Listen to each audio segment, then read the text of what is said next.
वालेकुम। मैं हाँ रावल राठ ते तुसी वेख रहे हो वेले दी गल। जिस तरीके नाल हुकूमत ते हुकूमत दे वजीर जबान बोल रहे ने उस तो अंदाजा हुंदा है कि हुकूमत ठीक ठाक दबाव दे विच आई हुई है और पंजाबी च कहंदे ने कि इन्हां दी हवा निकली है। अयाज सादक दे बयान नूं लैके किस तरीके नाल पाकिस्तान दे अंदर पंजाब दी अवाम नूं गुमराह कीता जा रहा है कि अयाज सादक ने फौज के उत्ते हमला किया है और फिर उसी नूं लैके अयाज सादक के खिलाफ पूरे लाहौर दे विच बैनर लाए गए और उन्होंने भी इस अंदाज नाल लाया गया कि पता लगे कि यह किसी खुफिया इदारे का काम है।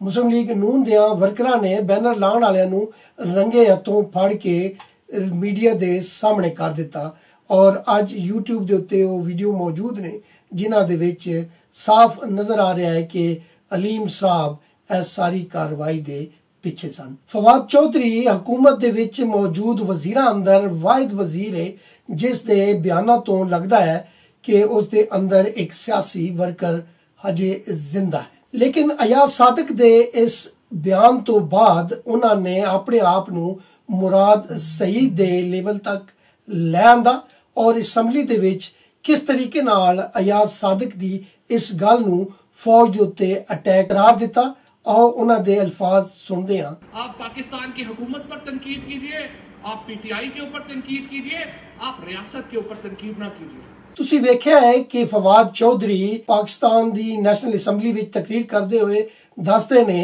कि अयाज सादक ने फौज दे उत्ते हमला किया है।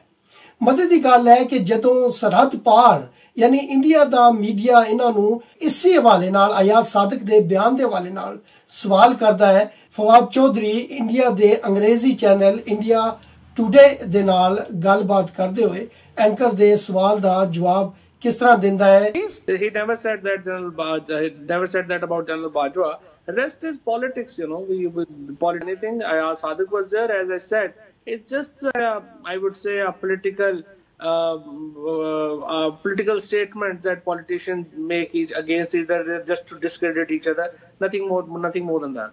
तुसी वेख्या है कि अयाज सादक दे बयान दी ओ खुद वजाहत किस तरह दे रहे ने। इसी टॉपिक दे उत्ते इंडिया दे हिंदी चैनल आज तक दे एंकर दे इस सवाल दा जवाब देंदे हुए मजीद वजाहत दे नाल किस तरीके नाल वो अयाज सादक दे बयान दी तशरीह कर रहे ने।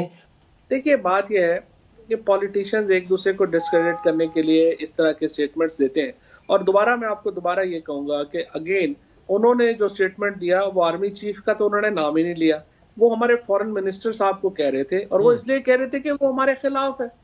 जाहिर है जिस तरह से हिंदुस्तान के अंदर एक दूसरे की एक पॉलिटिशियंस एक दूसरे का टांग खींचते रहते हैं, पाकिस्तान में भी यही है, पूरी दुनिया में ऐसा ही है। तुसी देखा है कि हिंदी दे विच मजीद ज्यादा अयाज सादक दे बयान दी तशरीह कीती। अयाज सादक दे जिस बयान नूं वो इंडिया दे चैनल ते जाके डिफेंड कर रहे ने उसी बयान दी बुनियाद ते पंजाब विच लोकां नूं गुमराह करन वास्ते फौज दे उत्ते हमला करार दे रहे हैं। पंजाबियां नूं खास कर जरूरत है कि वो इन्हां दी इस मुनाफकत वल ध्यान देन। अयाज सादक दे बयान दी असल हकीकत की है और हुकूमत पाकिस्तान उस नूं किस तरीके नाल वतन नाल गद्दारी फौज ते हमला करार दे के मुस्लिम लीग दे खिलाफ इस हद तक चली गई है कि उन्होंने मुस्लिम लीग पाकिस्तान बनाने का मशवरा दे दिता है। और जिहड़े लोग इस वक्त मुस्लिम लीग तो अलग हो रहे ने उन्हां दी औकात ते हैसियत यही है, अगर वो मुस्लिम लीग नून तो हट के इलेक्शन लड़न 5 तो 10,000 वोट इत्थे खास कर पंजाबी अवाम नूं चाहिदा है कि उन्हां दे इस दोगलेपन ते ध्यान देन